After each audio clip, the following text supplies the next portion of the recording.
Innal hamdalillah nasta'inuhu wa nastaghfiruh wa na'udzu billahi min shururi anfusina wa sayyiati a'malina may yahdihillahu fala mudilla lahu wa may yudlil fala hadiya lahu.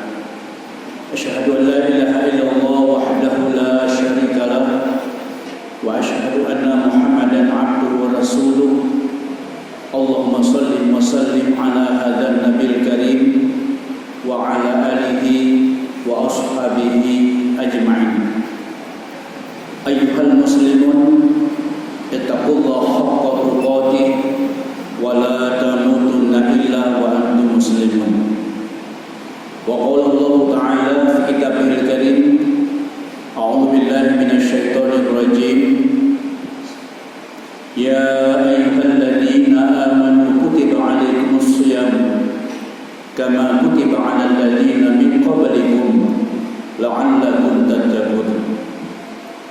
Wa qala Nabi sallallahu alaihi wasallam, bunyan Islam ala khamsin: syahadatin an la ilaha illa wa anna Muhammadar Rasulullah wa iqamis shalah wa ita'iz zakah wa hajjil bait wa shaum Ramadan.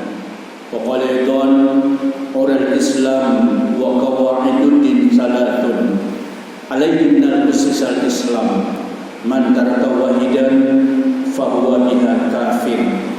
Halal dam syahadatun an la ilaha illallah wa anna Muhammadar Rasulullah wa iqamis shalah wa shaum Ramadan. Kaum muslimin jamaah salat Jumat yang rahmati Allah, kita bersyukur kepada Allah di mana di hari Jumat yang kedua di Ramadan 1444 Hijrah, Allah masih berikan kepada kita keberkahan umur sehingga kita masih diberikan kesempatan hidup, kemudian sekaligus kita ketemu dengan Ramadan 1444 Hijrah. Mudah-mudahan keberkahan umur, sisa umur Allah berikan kepada kita dapat kita selesaikan puasa 1444 Hijrah insyaallah. Salawat dan salam kita mohonkan kepada Allah, semoga dicurahkan kepada Rasulullah Muhammad sallallahu alaihi wasallam. Sidang jamaah Jumat yang dirahmati Allah, tanpa terasa kita sudah hari yang ke-9. Hari yang ke-9, ada juga yang menyebutkan bahwa fase-fasenya, ada juga yang menjabarkan bahwa itu adalah fase yang pertama rahmah, ada juga yang mengatakan bahwa fase kedua maghfirah, dan fase yang ketiga itqu minan nar.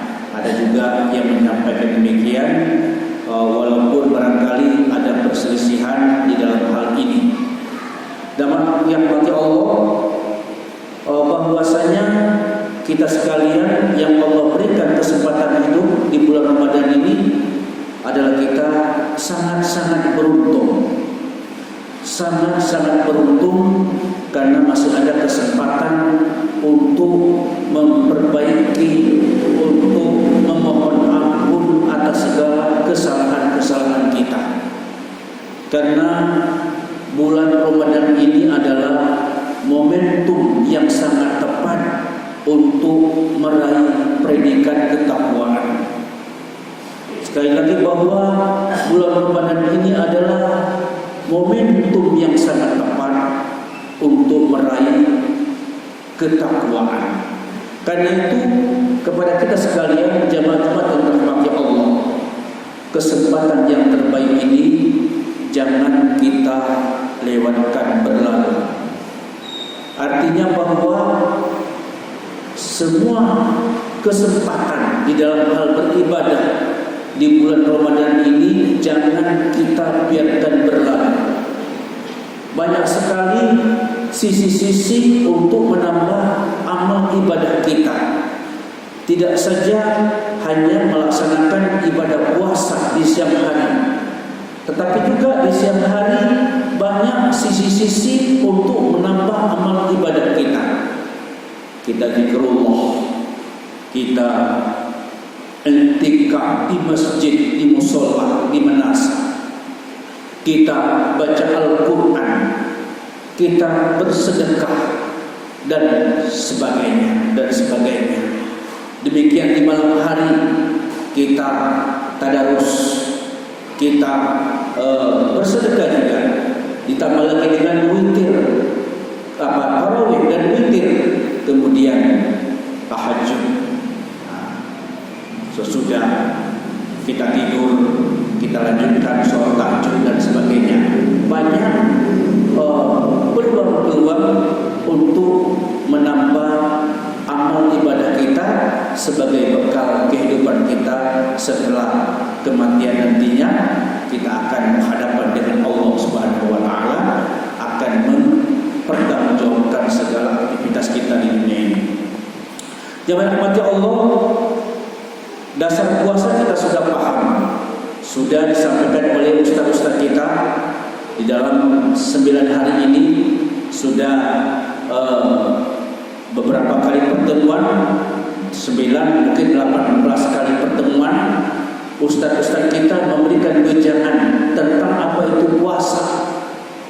Kita sudah paham puasa itu menahan, kemudian menurut syarat bahwa puasa itu adalah menahan diri dari yang membatalkan puasa sejak terbit fajar sampai terbenam matahari. Apakah itu menahan makan, minum, dan sebagaimana suami istri. Nah, itu pengertian umum daripada puasa itu kita sudah sangat paham.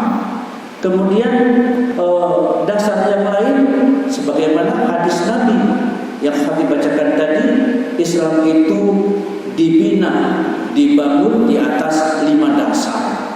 Yang pertama, penyaksian tidak ada Tuhan selain Allah dan penyaksian bahwa Muhammad itu adalah Rasul Allah.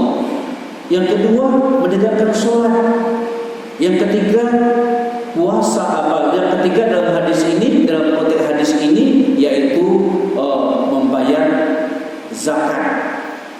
Yang keempat, naik haji. Yang kelima, puasa di bulan Ramadan. Nah, ini dalam konteks hadis ini. Ada hadis yang lain konteksnya bahwa haji adalah di urutan yang terakhir. Terserah, tapi itu Islam dibina, dibangun di atas 5 dasar itu, atau yang sudah sering kita dengar dengan rukun Islam.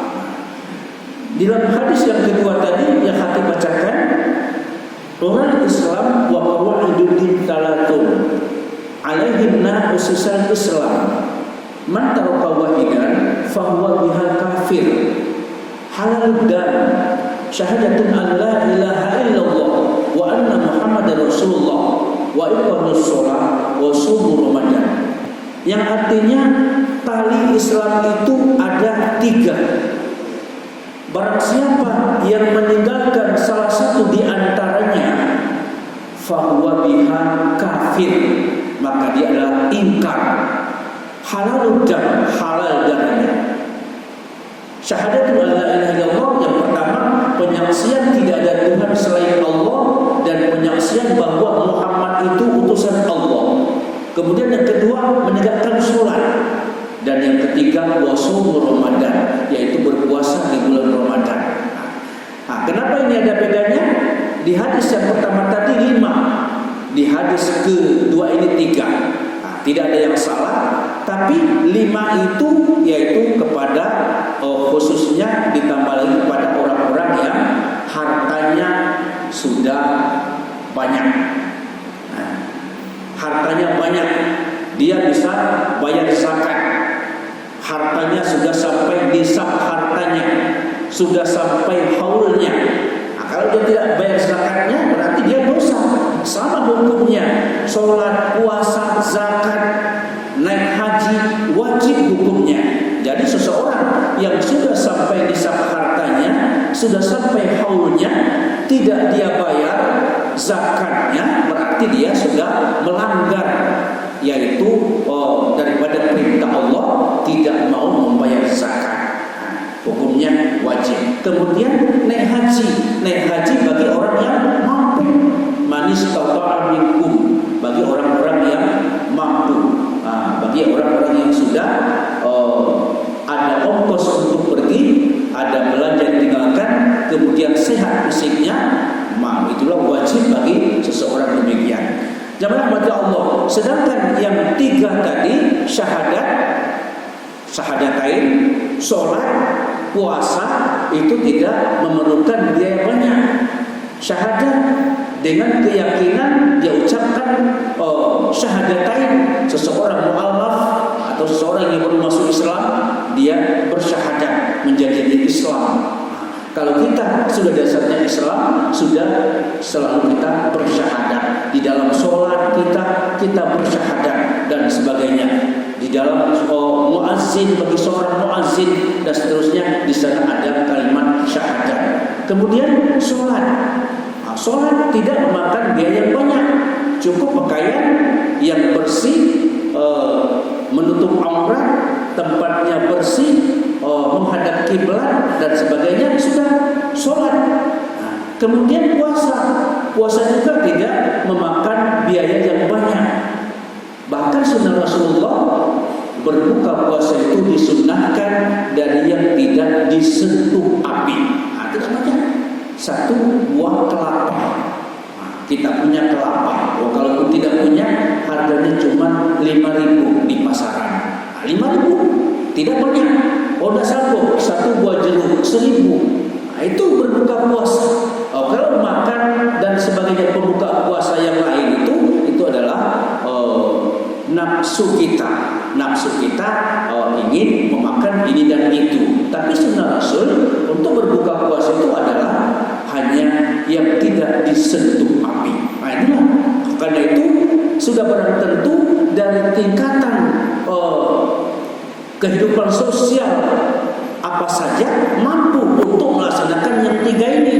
Mampu syahadat, dia sudah yakin. Kemudian mampu sholat, tidak banyak uang habis, apalagi puasa, sanggup. Karena itu di dalam hadis yang kedua tadi adalah ada 3. Bagi yang tidak mau bagaimana? Sebagaimana hadis ini, fahuwa biha kafir, bahwa dia ingkar halalun dam, halal darahnya. Naudzubillah. Ini tegas sekali, artinya bukan bermain-main dengan yang 3 hal ini. Tidak boleh kita sepelekan, tidak boleh kita hanya puasa saja, tidak sholat, tidak boleh. Tidak boleh kita sholat saja, tidak puasa, tidak boleh. Demikian syahadat tadi, tidak boleh kita abaikan. Karena itu jamaah rahmati Allah, ketiga hal ini mari kita taati, kita patuhi. Ini bagi kehidupan yang sederhana, yang tingkat ekonominya sangat-sangat sederhana, tidak mampu zakat, tidak mampu naik haji. Jamaah rahmati Allah. Kemudian sebagaimana kesempatan terbaik untuk mendapatkan keampunan Allah, kita berupaya menjadikan puasa tahun ini menjadi puasa yang terbaik kepada kita sekalian. Kita berupaya menjadikan puasa yang terbaik. Karena kata seorang yang sudah sangat kita kenal, namanya Abu Hamid Muhammad bin Muhammad Al-Ghazali, katanya ada tingkatan puasa. Ada tingkatan puasa.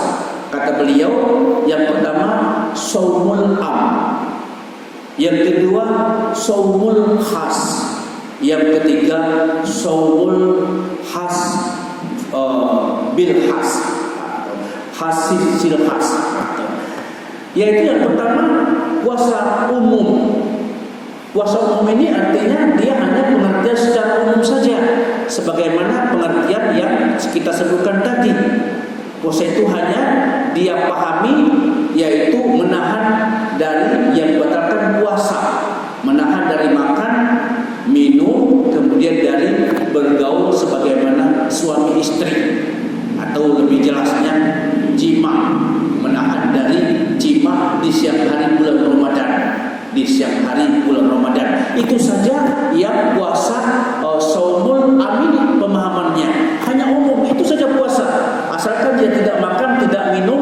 tidak jima sebagai suami istri, maka dia sudah puasa. Ini puasa secara umum. Kemudian ada puasa shaumul khas, yaitu khusus. Khusus ini artinya selain dia melaksanakan yang tadi, dia patuhi, dia tidak makan, tidak minum, kemudian tidak sebagaimana suami istri, ditambah lagi pada tingkatan ini dia menahan panca inderanya,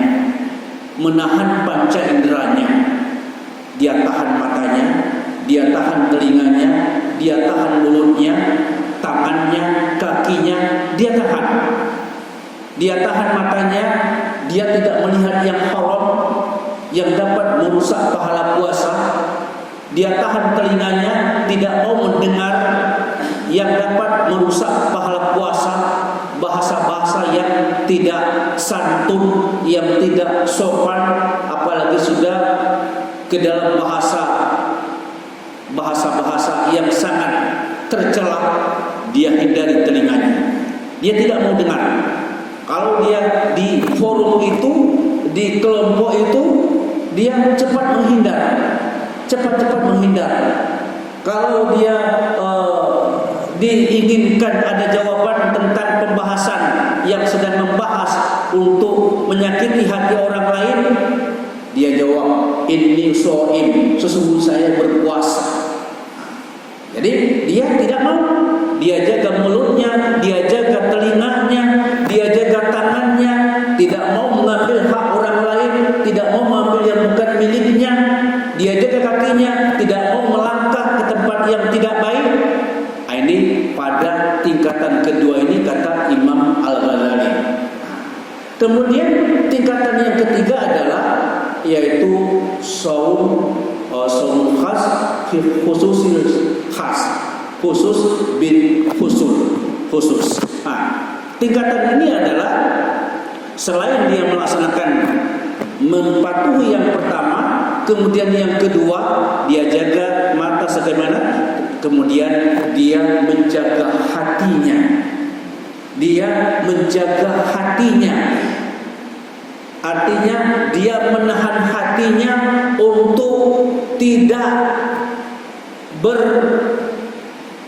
berprasangka ada kekuatan lain selain kekuatan Allah. Untuk dia menahan hatinya, dia sabar terhadap segala masalah kehidupan dunia, semuanya dia sandarkan kepada Allah. Betul-betul dia jaga hatinya, kemudian tawaduk kepada Allah. Urusan dunia ini dia sekedarnya saja. Ini puasa yang tingkat yang ketiga, dengan bahasa yang lebih populer.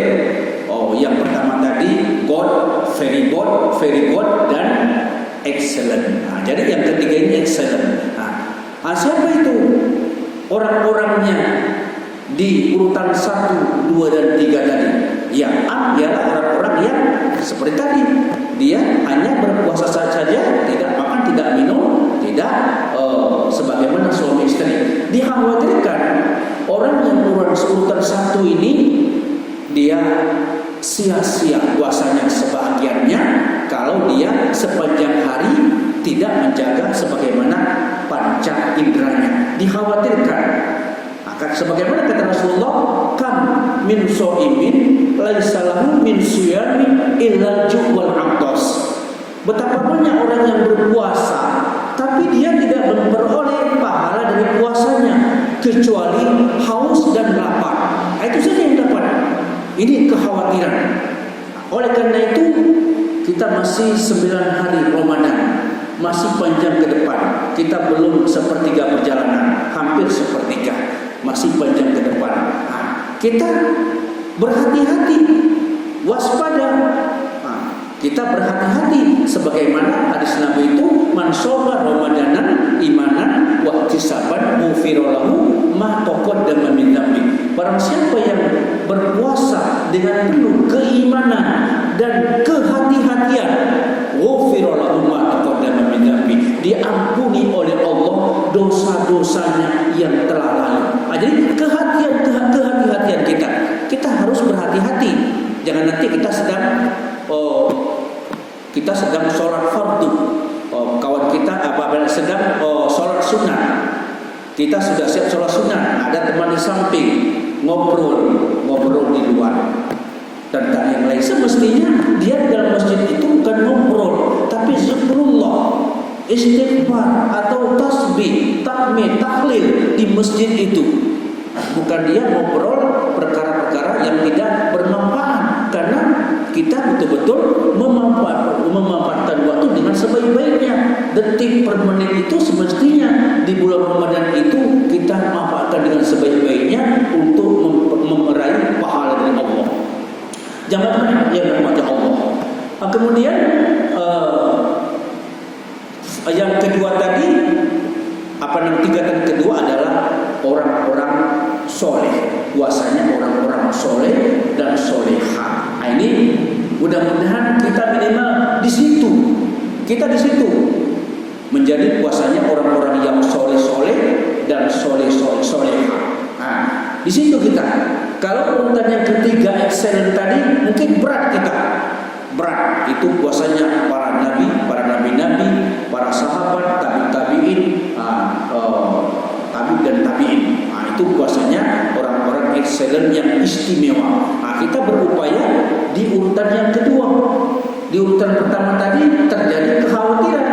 Nah, kalau sudah begitu terus sepanjang hari, mulutnya, pendengarannya, matanya, kemudian tangannya, apalagi di kantor jam kerja, karena agak sedikit pelayanan karena di bulan puasa, nggak ada kerjaan, ngomong dari sudut ke sudut, ngomong segala macam, maka dikhawatirkan sebagaimana hadis Rasulullah itu betapa banyak orang yang berpuasa tapi dia tidak mendapat pahala di puasanya kecuali haus dan lapar. Sidang jamaah Jumat yang dirahmati Allah. Kemudian di bulan Ramadan ini luar biasa keutamaannya, sebagaimana kita sebutkan tadi bahwa banyak sekali pahala-pahala yang diberikan Allah kepada kita. Bahwasanya dalam hadis qudsi itu kata Allah dalam hadis qudsi, kata Allah dalam hadis itu bahwa setiap amal anak Adam, nah ini di bulan Ramadan ini dilipat gandakan oleh Allah dari 10 sampai 700 kali lipat ganda. Kecuali puasa, illa shaum, kecuali puasa. Puasa itu untuk Allah dan hanya Allah yang berikan balasannya. Nah, kemudian di sana ada dua kebahagiaan, yaitu kebahagiaan saat berbuka dan kebahagiaan saat bertemu dengan Rabb-Nya, dengan Tuhan kita. Kemudian bau mulut seorang yang puasa itu seperti bau kesturi, minyak kesturi di sisi Allah Subhanahu wa taala. Oleh karena itu peluang-peluang yang sangat besar kita beramal, mari kita laksanakan, jangan sampai kita lalaikan, lewatkan. Mari kita perbanyak amal soleh kita, zikir, kemudian i'tikaf, baca Al-Quran, sedekah dan sebagainya. Kemudian nantinya apalagi ada satu malam yang sangat istimewa, yaitu Lailatul Qadar. Lailatul Qadar lebih baik dari 1000 bulan atau 3 tahun beramal. Kalau kita dapat berjumpa dengan Lailatul Qadar itu, kita beramal di dalamnya, baca Al-Quran, sholat tarawih, witir, sedekah dan sebagainya, seolah-olah kita beribadah yaitu selama 1000 bulan 83 tahun. Semoga Allah memberikan kesempatan kepada kita untuk beramal, bertemu dengan malam Lailatul Qadar insyaallah. Demikianlah khutbah yang dapat khatib sampaikan, karena kita sudah banyak ilmu, ini hanya mengulang kaji saja. Semoga ibadah Ramadan kita ke depan semakin bagus kualitasnya, semakin mantap kualitasnya. Andaikan ada dari yang belakangan sedikit kualitasnya, ke depan kita perbaiki kualitasnya sehingga mudah-mudahan puasa Ramadan kita itu makbul di sisi Allah Subhanahu wa taala. Demikian, dan bermanfaat. Allah wal taufiqul azim wa nafa'ani min ayati wa zikril hakim wa taqabbal minni wa minkum tilawatahu innahu wal